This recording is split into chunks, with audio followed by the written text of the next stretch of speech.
1000 श्री चिंतामणि पार्श्वनाथ भगवान की, परम पूज्य आचार्य श्री आदि सागर जी महाराज की, परम पूज्य आचार्य श्री शांति सागर जी महाराज की, परम पूज्य प्रथम गणनियारिका रत्न श्री 105 विजयमती माता जी की, जैन धर्म की जिनवानी माता की जय।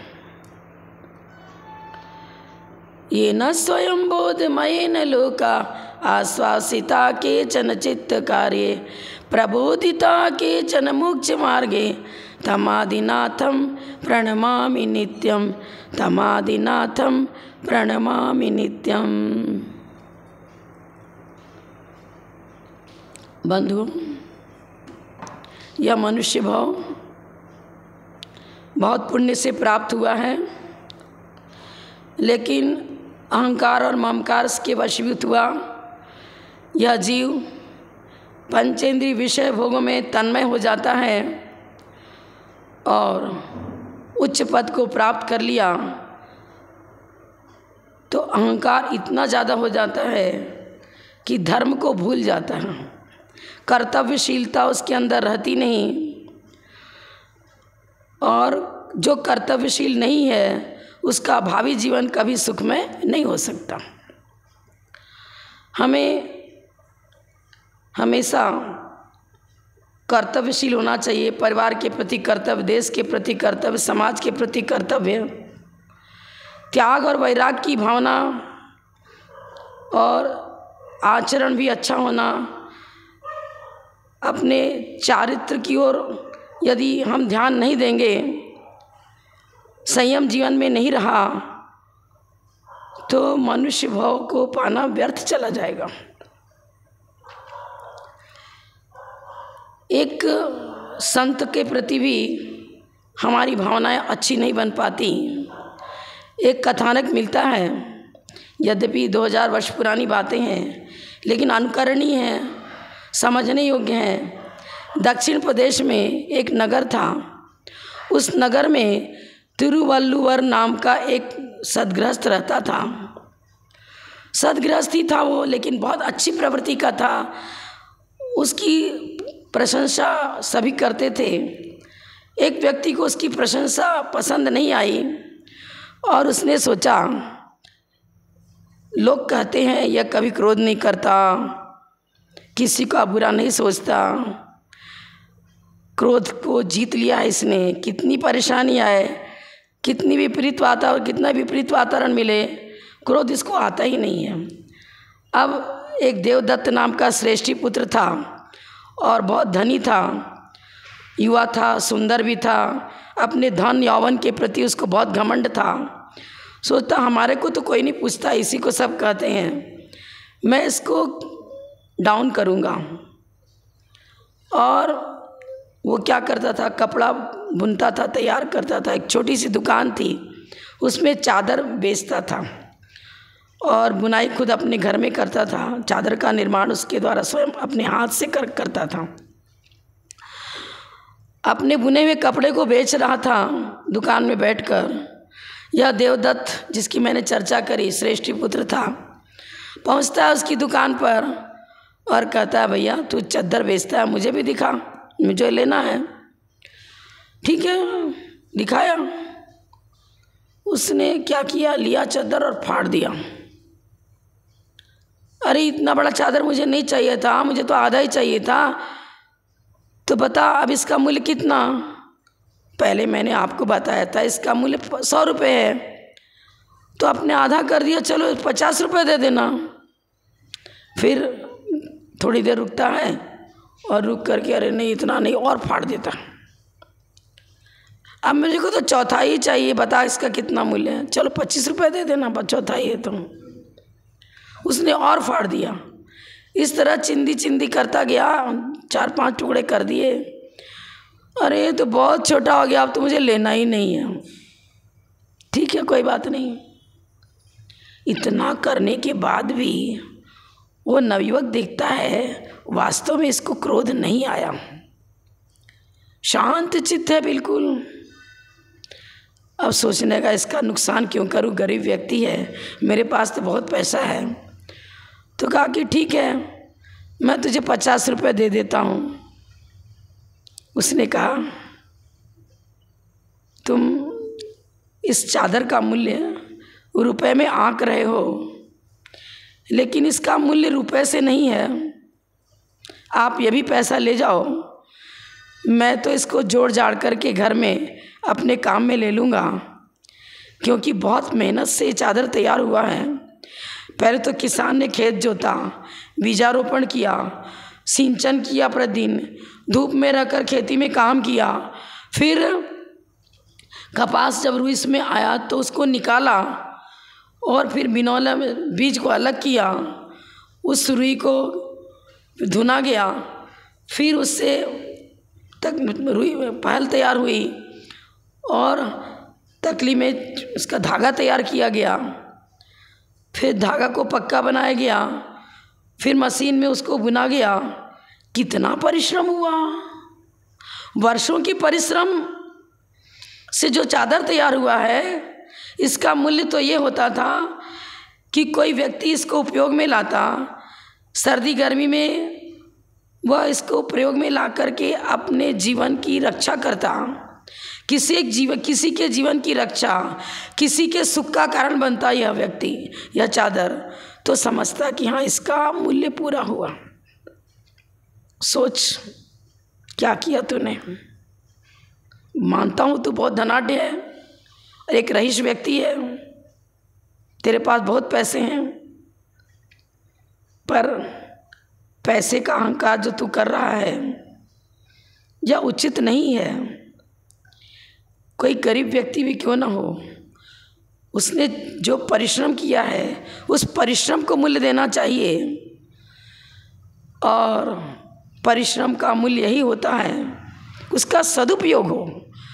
जो बहुत परिश्रम से तैयार की गई वस्तु है, वो कोई व्यक्ति वर्षों उसको ओढ़ता था, उस सर्दी गर्मी से उसका बचाव होता था, तो अब इसका मूल्य बैठता था ये इस प्रकार से। तू घर ले आता, इस चादर का प्रयोग करता, ओढ़ता, तो मैं समझता था कि किसी के जीवन का रक्षण हो रहा है, इससे किसी का जीवन सुखी बन रहा है हमारे परिश्रम से। यदि दूसरे का जीवन हमारे परिश्रम से सुखी बनता है तो इसका मूल्य है। वो महात्मा के चरणों में पड़ जाता है, कहता है आज मुझे बहुत बड़ी सीख दी आपने, आगे ऐसी भूल कभी भी नहीं करूँगा।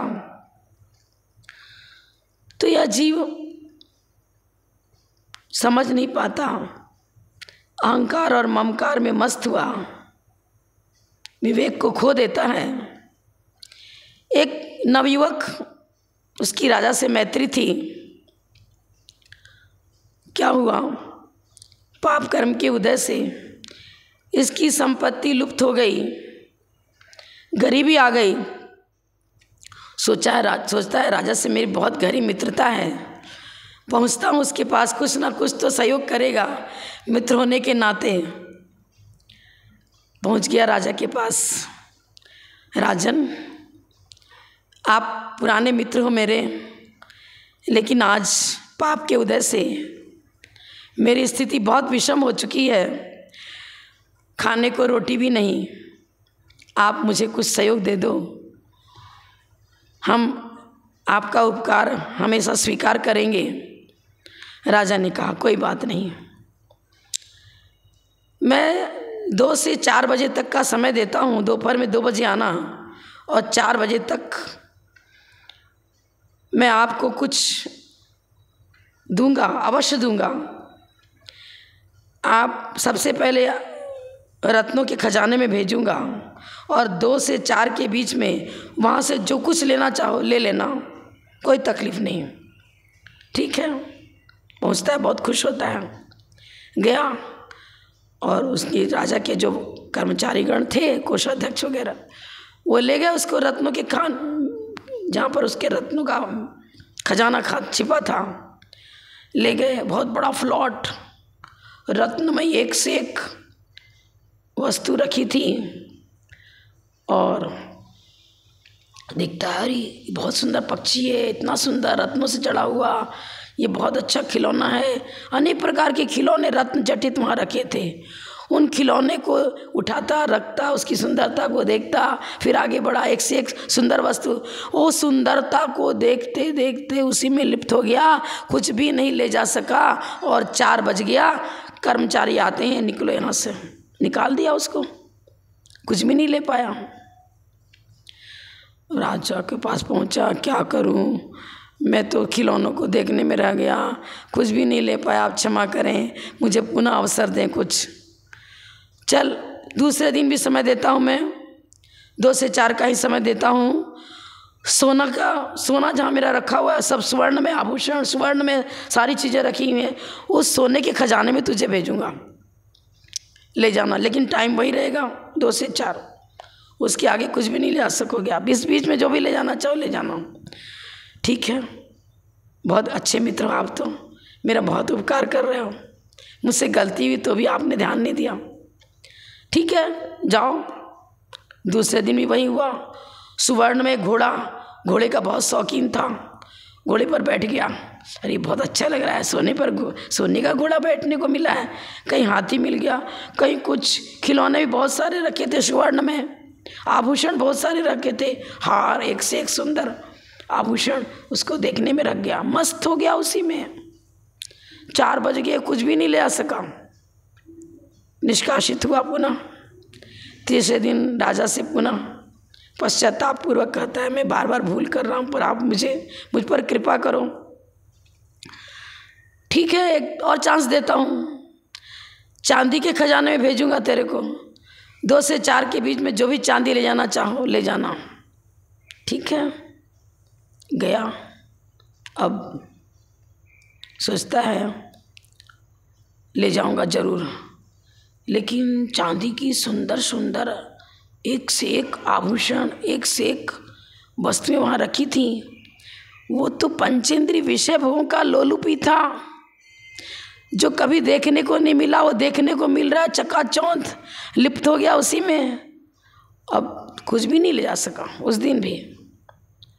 3 दिन व्यतीत हो गया। राजा कहता है, क्या करता है तू, बार बार चांस देता है फिर भी कुछ नहीं ले जाता, तेरा भाग्य फूटा है। चल एक दिन और चांस देता हूँ, तांबे के खजाने में भेजूंगा, जितना तांबा ले जा सके ले जाना। वहाँ भी गया, वही स्थिति रही, एक से एक सुंदर तांबे से बना हुआ पात्र, और लेकिन बहुत सुंदर चित्रकारी उसके ऊपर, रत्न भी जड़े थे, देख करके सुंदर सुंदर आभूषणों से सुसज्जित कलश, लेकिन चमक बहुत थी उसमें। उसी को देखता रह गया, ये अच्छा है ये ले जाऊं, ये अच्छा है ये ले जाऊं, बस निकालता रखता उसी में रख गया। समय हो गया, कुछ भी नहीं ले आ सका। कहना यही है कि जो व्यक्ति एक मर्यादा बनाता है, मर्यादित जीवन व्यतीत करता है, जिसके जीवन में लोभ का कषाय तीव्रता से पनपती हो, वो उन्नति कर ही नहीं सकता। हमें आवश्यकताओं की पूर्ति करनी चाहिए, विलासिता में नहीं पड़ना चाहिए। और पंचेंद्रिय विषयानुराग प्रमाद को उत्पन्न करता है, और जहाँ प्रमाद है, आलस्य है, वह व्यक्ति किसी चीज़ का व्यापार करे, कहीं भी रहे, उसका जीवन उन्नतशील नहीं बनता, पतन ही होता है। प्रमाद से हम अपने विवेक को जागृत नहीं रख पाते हैं, और जब विवेक जागृत नहीं होता है तो किसी भी कार्य में उसको सफलता नहीं मिलती है। तो हमने आपको 2 दृष्टांत बताए। इन दृष्टांतों से सीखना यही है कि समय पर विवेक को जागृत रखो, आवश्यकताओं की पूर्ति करो। यदि वो उतने समय के बीच में मर्यादित काल में ही लाभ लेना था उसको, और लेकर निकल जाता, समय की पाबंदी पूर्वक राजाज्ञा के अनुसार कार्य करता, तो वो रत्न भी उसके घर पहुंच सकते थे, सोना भी उसके घर पहुंच सकता था, चांदी भी घर में पहुंच सकता था। लेकिन और कुछ देखूं, और ले जाना है, बहुत सारा ले जाना है, घर को भर लेना है, ये भी ले जाना, ये भी ले जाना, चक्कर में इकट्ठा करने में वहीं रह गया और कुछ भी नहीं ले जा सका। समय हो चुका। लिमिटेड जीवन मनुष्य को मिला है और रत्नत्रय क्या खान हमारा जीवन स्वयं है। इस रत्नत्रय के खजाने में रहते हुए भी हम उस रत्नत्रय से लाभ नहीं ले पा रहे हैं। उस आभूषण को न पहन करके हम नकली आभूषणों की ओर दौड़ रहे हैं।